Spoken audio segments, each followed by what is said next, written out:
We have been praying for that when you come here this weekend, that God will work miraculously in your lives.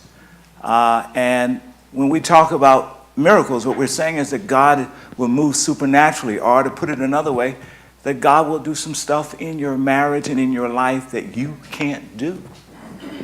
Some stuff that you couldn't do.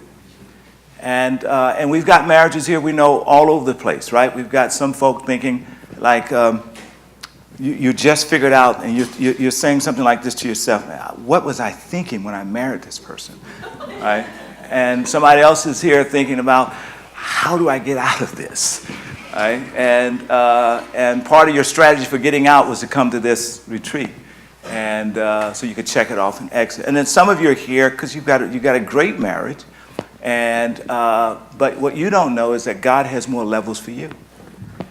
And so everybody shout miracles. Miracles. And so I want you to open yourself up to God doing something special in your life. First, I just want to say that part of the reason why Herman and I are here this weekend is because we've been married almost 30 years, and the first 10 were really, really hard.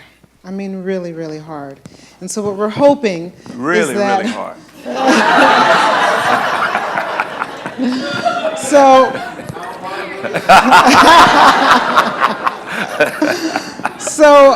Herman just told me that he ran into a bunch of newlyweds, people who've been married just, a couple months, less than a year. And so I hope, for the newlyweds, you guys can hear about our experiences and hopefully not make the same mistakes, And then some of the folks who've been married for a longer period of time, maybe you'll be able to resonate with some of the things we're saying as well. So the results of the survey, the top 3 challenges that were faced. Anybody want to gander a guess what number 1 was? Communication, yes. We have done marriage retreats for years, and communication has always been number 1. Number 1. Having difficulty talking to each other, hearing each other, responding to each other. Number 2 and 3 are money.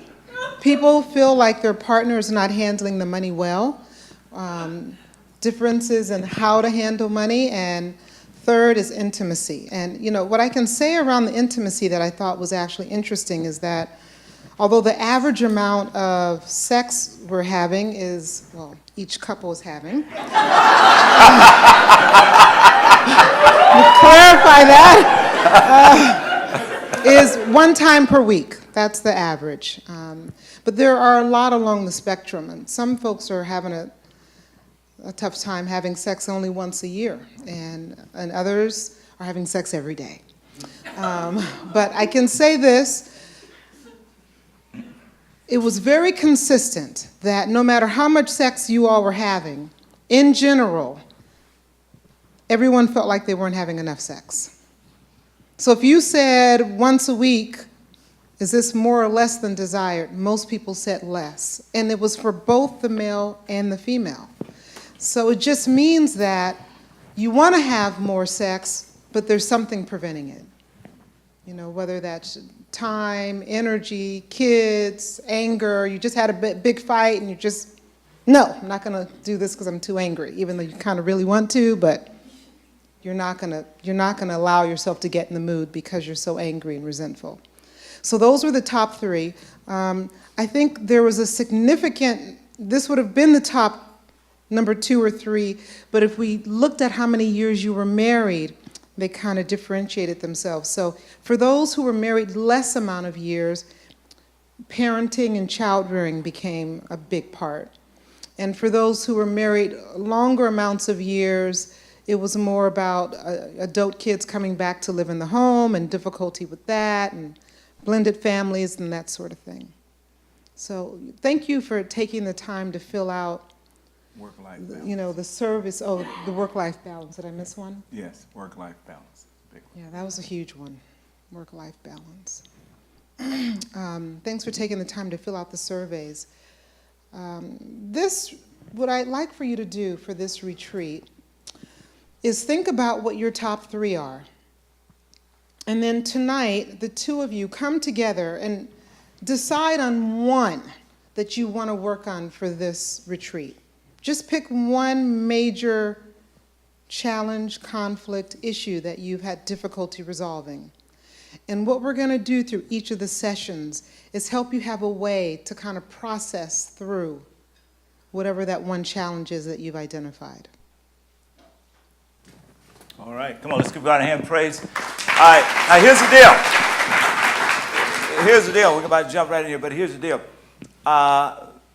Since there's a kind of a broad consensus that both the husband and the wife concludes that you're not having enough sex, and part of that is maybe because we're upset with each other, part of that may be just you're just too busy, you're just exhausted when you get home and all that kind of stuff. Here's the good news. You're up here on this mountain with no kids. Make up for lost time, all right?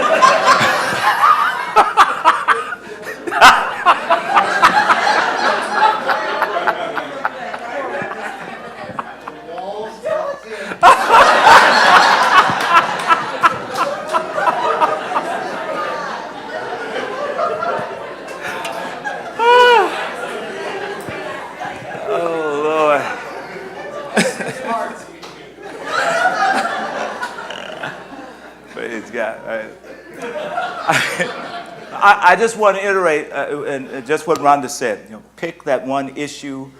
Everybody shout issue. Shout challenge. Shout conflict. Whichever one of those words work for you. Pick one and stay with it through this whole weekend. Stay with it through this whole weekend. And let's just see what God's going to do. All right, let's get busy. Let's throw the first passage of Scripture up for us. Also, get rid of your anger, hot tempers, hatred, cursing, obscene language, and all similar sins. All right, so for those of you who didn't know that cursing was a sin, there you go, right there. This is descriptive. It's anger, it's defined by hot temper. You may not say that you hate your spouse, but some of you strongly dislike your spouse. And we know you strongly dislike your spouse because in your surveys you indicated that you don't want to be around them. Cursing and obscene language and similar sins. Everybody shout similar sins. Defines our relationship. So here's the question I want us to kind of wrestle with. How did that get into our marriage? Where does that come from? And I want to suggest that there are 2 places in particular that they come from, and I'm only going to name one tonight. We're going to focus on one tonight and the next one tomorrow morning. And the first place that I want to suggest that it comes from is what I want to call a broken past. Everybody say broken past. Broken past. Now, we all have broken pasts. And the broken past gives each of us a uniqueness in our relationships. And there are things that shape our broken past. For some of us, it is shaped by our family of origins. It means the household and the family that we grew up in. Questions like our culture, the culture that gave us shape when we were growing up, or the environment of the home, or some of the practices that took place. For example, if you grew up in a home where one of your parents was volatile, temper, explosive, and if that kind of defined communication, well, that's probably active potentially in how you communicate. So that's one. Secondly, the traumas that we experience in childhood or in our teenage years, they tend to stay with us. Traumas. The way I define a trauma, just think of the worst thing that happened to you as a teenager or as a child. Just the worst thing, the thing that you probably don't even want to tell anyone about. Rape, molestation, abuse, some violence that took place in a home, For some, it's a divorce. The marriage came apart, you looked around, your parents were split up, and really that has just, you've not fully recovered to this date. For some, it's the death of someone that was close to your parent or that died early and has left you with a trauma. Tends to stay with us. Third is what I want to call old hurts or wounds or pains. Have a way of drifting up from our past relationships, our former boyfriends and girlfriends that we thought we were in love with, we thought we were going to marry, and then blew up. For some, it's the pains that we bring in from our relationship with our parents. Particularly, it's oftentimes females with their fathers and sons with their mothers, and all across the board. If we have strained relationships, tough relationships with our parents, it has a way of translating into our marriages. Sometimes it's the stuff we have with our siblings from the kids growing up, the older sibling, and how it made us feel. It factors into our communication. And then lastly, what I want to call old fears. Fears that we just drag along with us into our relationship. Things that we are afraid of. Fears. For example, some of us are afraid, and we have been afraid for years, since we were kids. Some of us are afraid that we will never be pretty enough, or we will never be smart enough, or we will never be enough. We've never given voice to it, but that's a fear that we just carry with us. We will never be enough. And my suggestion here is that oftentimes the conflict or the challenges or the issues that we have happens because we trigger some of this stuff. We don't even know it's there. We don't even know it's lurking under the scene. Now, let me just say this, and then Rhonda's going to come on and give us an example of this. You know, for those of us who've been Christians and we've walked with the Lord for a long time, here's basically our perspective. We say, you know what, God has healed me from all of this. He's delivered me from all of this. And here's what I want to just suggest to you. God has healed you mostly. Somebody say mostly. God has delivered you mostly. But there's elements of it that are still there. Paul puts it like this: the good that I would do, that I do not. Another place he talks about the old man that just keeps popping up. Right? For some of you, God hasn't healed you at all. You've just become proficient at burying it. But it's very much alive. And in that place, On these Mondays, a lot of times this is when we splurge, okay? So we're really excited. We're going to go have pizza. And pizza is one of my favorite foods. And it reminds me of my childhood. There was this place called North Beach Pizza in San Francisco that I really loved. So we decided to go have pizza. And we were trying to figure out what kind of pizza to order. And so me, my brother, and April, we all like the same type of pizza. And Herman likes to put pineapple on his pizza.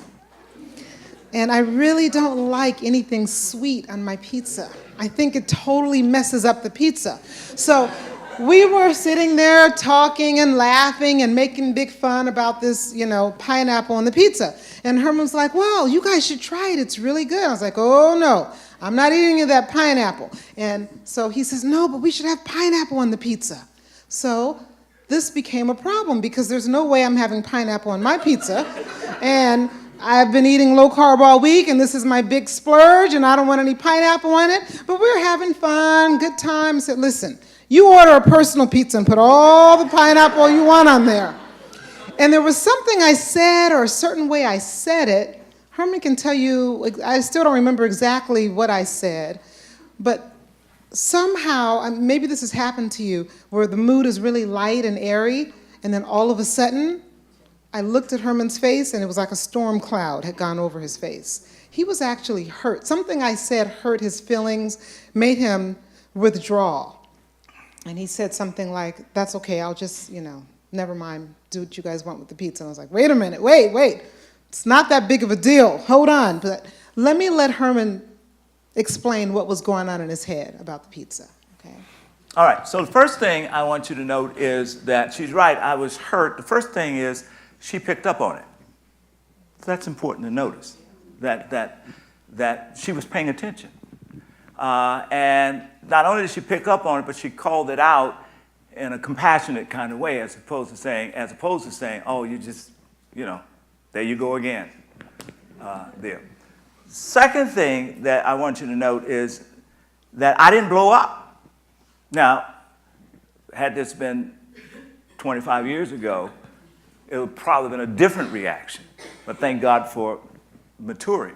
So, and I realized she wasn't trying to hurt me, but I was hurt. So I just kind of got quiet. So oftentimes stuff is triggered and we don't tell anyone. But there's a reaction. Everybody say reaction. All right. So there was a subtle reaction on my part. Now, what happened was, what she actually said was, me and Robert and April, we will get our pizza, and then you can have the pizza with the pineapple by yourself. And it was laughing. Now, what she didn't know was that what it triggered, 30, almost 40 years has passed. But I grew up as a scarred kid, and hard to get, always chasing the girls, never could catch them. And when I did have a kind of sort of girlfriend, there would always be those moments where she would say, I'm going to hang with these guys over here, the cool group, you be by yourself. All right? And she didn't know it, but suddenly in that split moment, Rhonda, the wife of 29 years, became the girlfriend. In a split. And I hadn't really figured it out that deep either. All I know is, boom, she said it and it triggered, and all of a sudden I felt like I was 17 years old in the cafeteria with my girlfriend over with the cool folk, and I'm sitting over here by myself. That's the trigger of what took place. So we brought these boards here, so we're going to draw a little bit here tonight, just so you can see it.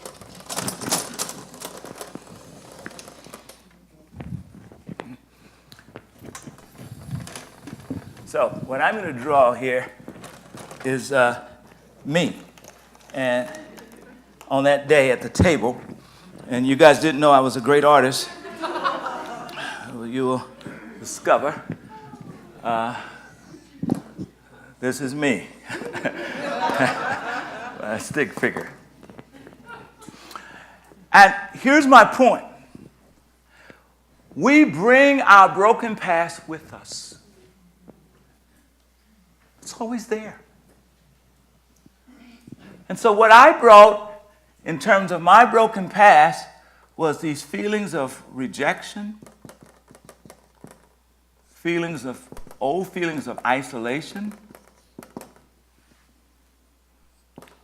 old feelings of being ugly, feelings of not good enough. Saved all these years, pastor of a big church, educated. Those issues I bring with me. God has healed me mostly. And he's right. So I saw that his facial expression changed. And, immediately my heart melted because I didn't know what was going on. But as we were working this out for the marriage retreat, I realized that when he was trying to force me to eat some of the nasty pizza, it brought me back to my own childhood. And, the whole point of these stick figures, you're going to have your own stick figures in your own head, because whenever you're in the middle of an argument, you're not just arguing about, the pineapple in that situation. there's so many different things in the room. So in Herman's room, there was feelings of rejection and isolation and him feeling like he was ugly. Here's my stick figure. Many of you know that I lost my father recently. That was my biological father. He and I were very close. But for half of my childhood, from 8 to 16, my mother had remarried, and my stepfather played that role. And he and I really didn't get along very well. And so when Herman was trying to get me to try the pineapple, it reminded me, and that's the reason why I had such rejection towards it, is that my stepfather used to force me to eat food that I didn't want to eat. In fact, so there was a lot of control around food. Lots of control around food. And it went deeper than that. It was such an issue of control that he assigned value to you based on what you ate. I know that sounds kind of strange, but he would really say, if somebody had scrambled eggs and put ketchup on their eggs, he thought that was a low-class thing to do. I don't understand how a certain food that you like the taste of has anything to do with your class, but that's the way I was raised. So there was value or devalue, So in addition to that, because he had such control around the food I ate, he actually mandated that I came straight home from school after school to help cook. And what I really wanted to do is I always wanted to be a cheerleader. And cheerleading practice happened right after school. And because I had to come straight home to cook, I could never be a cheerleader. So then my big dream of being a cheerleader is actually all wrapped up whenever someone tries to force me to eat something. So here we are talking about pineapples on pizza, and he's remembering his old girlfriend. Thank God she made a big mistake, right? 'Cause now I get to have him. And he was in the room with my stepfather and all of my angst against him. So when you walk into an argument with your spouse, it's not just about whatever you're talking about. So many other factors are in that room. You guys tracking? Yes. All right, I say get it, you say got it, I say good. Get it? Got it. Good. All right. So, now, the value of us having been married and figuring some of this stuff out, like, I knew she had hurt me. She picked up on it. She had enough care to inquire. I had to sit there a minute and try to figure out what was going on, because I knew it was more than the pizza, right? And in a fairly quick fashion, after it dawned on me why I was feeling the way I was feeling. Now, here is the value of work. That's because I've done a lot of work on this, right? I've processed it. We've worked through therapy on it over the years. So, had this been 25 years ago, this would have blown up. Because she's not aware of what's going on here. I'm not aware of what's going on here. I just feel like, before I know it, I'm really arguing with her. I'm not really arguing with her. I'm arguing with my 16-year-old girlfriend who's dogging me out. And she's not really arguing with me. She's arguing with her stepfather, who she feels like is trying to control her. And it's like it's just two of us sitting around pizza, but really there's these other folk in the room. Get it? Got it. Good. But because I'm aware, it's not gone, but I'm aware. Shout awareness. Awareness. I react differently. I know it's more me and not her. And so it doesn't blow up, but it really becomes a bonding moment, because what she does is concede something that she didn't even have to concede. It becomes a moment where she loves me. She says, I'll forget it. We'll do it together. All right. So here's what I want you to think of. This is all we're going to do tonight. Here's what I want to challenge you to leave out of here. Where's your broken past? Well, does it come from, is it a clash of cultures? You represent one kind of culture and another culture has come together. It's a clash of cultures. And you can have a clash of cultures even in the same ethnicity. Is it old traumas? And sometimes it can be a combination of this stuff, right? There's an old trauma that keeps triggering that I haven't talked about, I haven't told my spouse about, but it's there. What is it? What is it that God may have healed you from mostly? Or what is it that maybe God hasn't healed you from at all because you just packed it down, you just deny it, you just say it's gone. But it really isn't. It's a previous marriage. And the reason why that marriage broke up, whatever that reason was, it's hounding you now. And you're in a total different marriage. So I want you to think about it, and then here's the only thing we do. I'm not giving you anything. I want you to think, and then I want you to pray. And here's the prayer I want you to pray. It only take 3 or 4 minutes. That's all. You want. Sometimes we have families where somebody is like super spiritual and somebody is like, I'm just kind of a little spiritual. And the super spiritual person kind of makes the little spiritual person pray like for 45 minutes. Don't do that. Okay, just follow my instructions. 3 or 4 minutes of prayer. Unless both of you are saying, we want to pray more. And here's the deal. To do 2 things. One,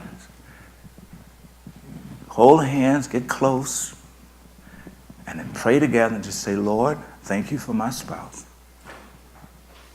And then, Lord, open my eyes and my understanding.